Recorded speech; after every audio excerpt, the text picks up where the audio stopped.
Ni satu-satunya tripod yang aku jumpa dia punya kaki ada function sangkut macam ni.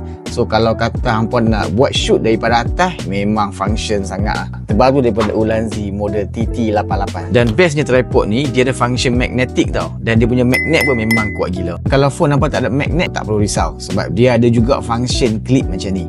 So dan klik dia pun memang kuat lah. Dan pemegang phone ni dia boleh dipusingkan 360 darjah tau. So kalau kata hampa nak shoot menegak ke, melintang ke, tak ada masalah. Dan di sebelah tepi phone ni dia ada slot untuk call shoe tau. So kalau mungkin hampa nak ada penambahan aksesori macam mikrofon ataupun mungkin lampu, memang ngam. Ia juga didatangkan dengan remote controller Bluetooth yang comel ni, yang boleh dicas hanya menggunakan Type-C. So senang lah kalau hampa travel seorang ataupun tak ada orang yang nak ambil gambar, just pakai remote je. Walaupun dia ringan tapi dia kukuh tau. Terima kasih kepada 3 rubber yang ada pada setiap kaki ni. Dan kalau hampa nak panjangkan tripod ni, senang je, tarik je macam ni.